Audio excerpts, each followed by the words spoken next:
우리 인류는 지금까지 블랙홀의 실체를 단 한 번도 육안으로 확인한 적이 없었습니다. 사실 블랙홀은 직접적인 관측은 불가능하죠. 왜냐면은 블랙홀의 중력은 모든 것을 빨아들이기 때문이에요. 블랙홀의 중력은 빛조차도 빨아들이기 때문에 우리 눈에는 보이지 않게 되죠. 그렇잖아요. 보인다는 거는 이론적으로 어떤 물질의 빛이 닿은 다음에 그 빛이 반사돼서 우리 눈까지 도달해야 본다는 거예요. 그런데 블랙홀이 모든 빛을 빨아들인다면 당연히 우리는 블랙홀을 볼 수가 없겠죠. 반사되는 빛이 전혀 없으니까요. 자, 그래도 블랙홀을 간접적으로나마 볼 수 있는 방법이 있어요. 블랙홀에는 여러 가지 종류가 있는데 그 중에서 주변에 빛이 전혀 없는 블랙홀이 있고요. 또 어떤 블랙홀은 주변의 빛을 마구마구 휘감고 있어요. 이런 블랙홀이라면은 이렇게 주변을 돌고 있는 빛을 활용해서 관측을 하는 거죠. 이런 블랙홀의 사건의 지평선 근처에서 빛과 물질들은 엄청나게 빠른 속도로 회전하면서 뱅뱅뱅 돌고 있어요. 이 빛들은 블랙홀 주위를 휘감고 왜곡시키고 있죠. 그리고 이 빛들이 우리가 볼 수 없는 블랙홀의 그림자를 비추게 돼요. 이 빛과 그림자를 관측하면 블랙홀을 볼 수 있게 되는 거죠. 오, 부엉이 형 좋은데? 아니 근데 블랙홀이 어디 있는지를 알아야 관측을 할 거 아니야? 네, 이미 알고 있습니다. 블랙홀이 거의 존재할 것으로 생각되는 지점이 있거든요.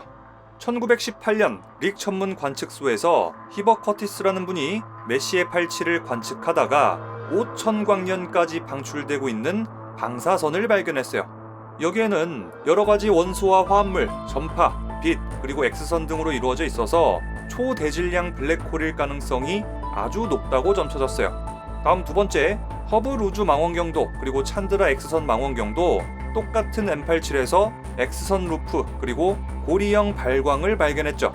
1992년 허블 우주 망원경이 M87 은하의 중심부를 관측했더니 초속 750km의 속도로 회전 중인 가스 원반을 발견했어요.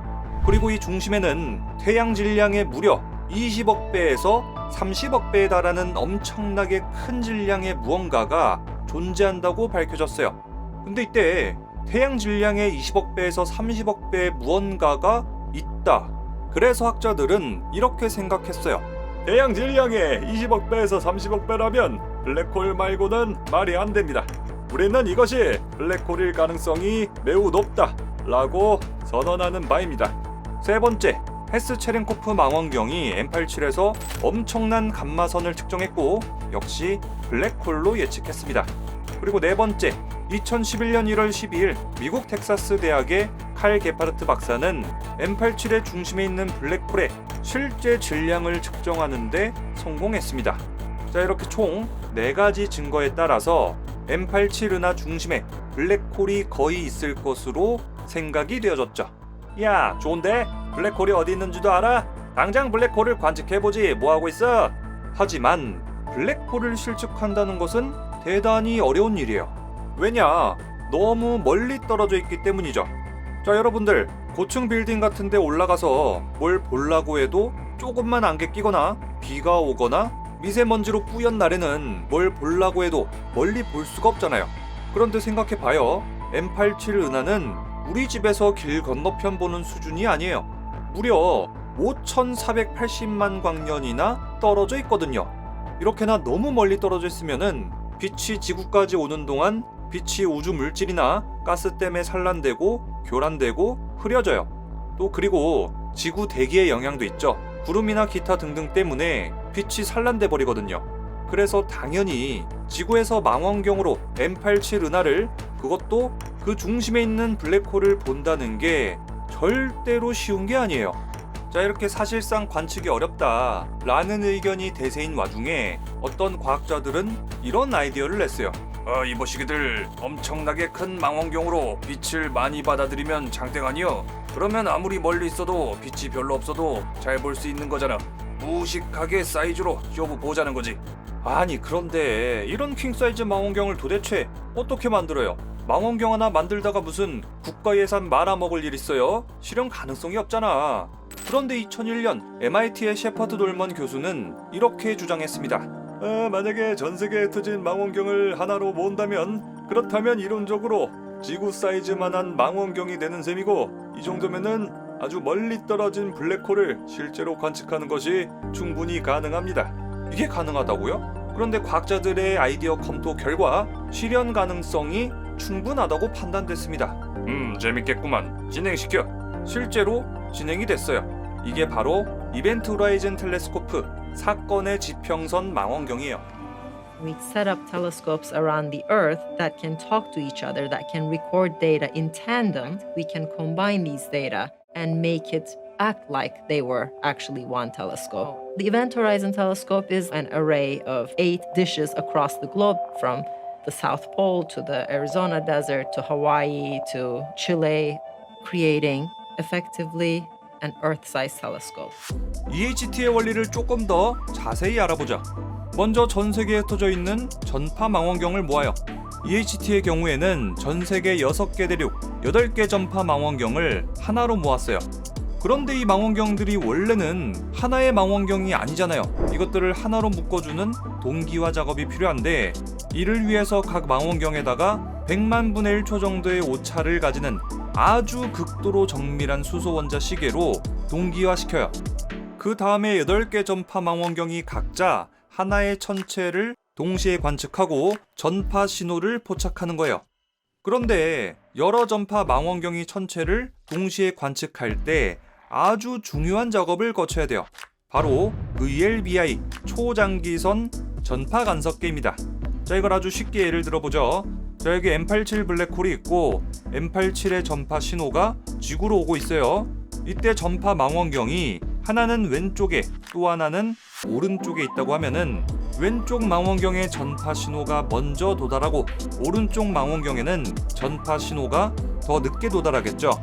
자, 이건 당연한 이치죠. 전파로부터 전파 망원경까지 일직선으로 그어보면은 왼쪽이 더 짧고 오른쪽이 더 길잖아요. 이렇게 하나의 천체에서 나오는 전파 신호가 서로 다른 시간에 도달하는 원리를 이용해서 관측하려고 하는 천체의 위치를 정확하게 잡아내는 거예요. 우리가 한쪽 눈만 뜨고 뭘 보려고 하면은 거리 가늠이 잘 안 되는 거랑 같은 원리인 거죠. 그 다음에 전파가 도달하는 시간 차이를 보정하고 2개 천체 망원경이 잡아낸 전파 신호를 합치면 EHT는 아주 또렷한 이미지를 얻게 되면서 이론적으로 지구 사이즈만한 망원경을 구사할 수 있게 되는 거예요. 참고로 각 망원경이 서로 더 멀리 떨어져 있어야 성능이 더 증폭된다고 합니다. 그래서 전 세계 대륙에 8개 망원경을 이용한 거고요. 자, 이제 모든 준비가 다 끝났다고 쳐요. 동기화도 다 했고 시간 오차도 다 만졌어요. 이제는 관측을 통해서 데이터를 각자 전파 망원경들이 저장하는 거예요. 그리고 나서 이렇게 수집한 데이터를 항공이나 우편 같은 걸로 상관센터로 보내고 하나로 모은 다음에 슈퍼컴퓨터로 망원경 각각의 관측 데이터를 하나로 합성하는 거예요. 이렇게 해서 가상의 지구 사이즈 망원경을 만드는 거죠. 이렇게 만들어진 망원경은 이론적으로 허블 우주 망원경 그리고 스바루 망원경 이런 대형 광학 망원경들보다 수십 배 이상의 높은 해상도로 천체를 관측하는 게 가능하다고 해요. 무려 20마이크로 각초나 확보했다고 하는데 이게 어느 정도냐면은 프랑스에서 뉴욕에 있는 신문의 글자를 읽을 수 있을 정도라고 해요. 진짜 대단한 성능이죠. 원리는 뭐 다 알겠는데 언제나 관측은 이론을 현실로 구현하는 게 너무나도 어렵죠. 이번 사건의 지평선 망원경 역시도 정말 많은 고난이 있었다고 하는데 가장 먼저 모든 나라의 기상 상황이 한꺼번에 좋아야 돼요. 이거는 진짜 거의 천운에 맡겨야 되는 거죠. 모든 나라의 기상이 한꺼번에 좋기는 대단히 어렵잖아요. 그 중에서 특히 남극에 있는 망원경이 제일 힘들었다고 해요. 뭐 어쩔 수 없죠. 남극에서 기상 상황 좋은 거를 기대하는 거는 사실 어렵잖아요. 남극에서 날씨 좋은 날이 며칠이나 있겠어요. 그래서 다른 모든 망원경들이 이제 남극의 날씨를 기준으로 일정을 잡았다고 해요. When you have a single facility, it's the weather above that one telescope that has to be perfect for a night's observing. Now imagine you need perfect weather at every single site around the array. 두 번째 어려운 점으로는 필요한 데이터가 너무 많았다고 해요. 하루에만 1.5 페타바이트. 그만큼 하드디스크도 정말 많이 필요할 거고 돈도 많이 들 거고 하겠죠. 하드디스크 용량을 이제 무게로 바꿔보면은 몇 톤이나 나온다고 해요. By far the largest amount of data per night of observing than any physics experiment in the history of science. 여기서 더 어려운 건 이 하드디스크에다가 관측 데이터를 다 담아서 슈퍼컴퓨터가 있는 곳으로 한 곳으로 모아야 된다는 거예요. 이 엄청난 양의 하드디스크들을 항공이나 이제 우편, 화물 특송 등등으로 진짜 다 모아야겠죠. 그런데 만약에 배송하다가 이제 하드디스크가 하나라도 뭔가 문제가 생기거나 충격을 받거나 분실되거나 하면은 진짜 큰일 나는 거예요. 자, 마지막으로 어찌저찌 하드디스크들을 완전히 안전하게 하나도 빠짐없이 꼼꼼히 다 모았다고 쳐요.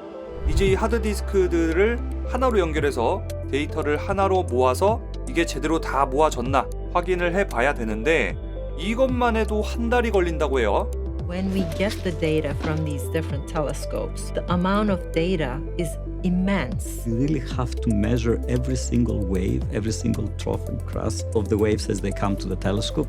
자, 이렇게나 많은 고난 끝의 EHD는 태양 질량의 65억 배, 지름 380억 킬로미터나 되는 초대 질량 블랙홀을 관측하는데 성공했습니다. We worked for over a decade to expose part of the universe that was invisible to us before. And we are delighted to be able to report to you today that we have seen what we thought was unseeable. We have seen and taken a picture of a black hole. Here it is. We now have visual evidence for the existence of a black hole. We now know that a black hole that weighs 6.5 billion times what our sun does exists in the center of M87.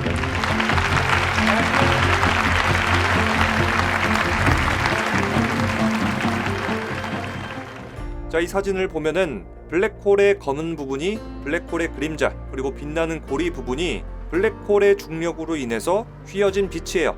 또 이 빛에는 여러 가지 물질들이 이온화돼서 초당 1000km의 속도로 블랙홀 주위를 회전 중이고 이 강착 원반의 크기는 대략 0.4광년이나 된다고 해요.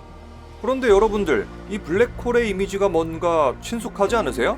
네, 바로 인터스텔라에서 봤었죠. 영화 인터스텔라의 자문을 맡은 킵손 교수는 실제로 블랙홀은 이론대로 그리고 계산대로라면 우리 인간의 눈으로 봤을 때 이렇게 생겼을 것이다 하면서 예상도를 내놨고 그것을 바탕으로 영화 인터스텔라 속 블랙홀을 이제 그려낸 건데 이번에 관측에 성공한 블랙홀이 영화 속의 블랙홀하고 너무 비슷하게 생긴 거야. 진짜 신기하죠? 이론하고 계산대로 블랙홀이 어떻게 생겼을까 상상도를 냈는데 관측 결과 상상도랑 이제 뭐 거의 똑같았던 거죠. 자, 이제 이 정도 영화 얘기 넣었으니까 이제 영화 리뷰라고 하기에는 이제 딱 좋은 분량인 것 같고, 자, 어쨌든 이제 M87 블랙홀에 대한 여러 가지 관측 결과가 계속해서 연구 결과도 꾸준히 나오고 있어요. 대표적으로 블랙홀이 뿜어내고 있는 제트의 크기가 5000광년이 넘는다.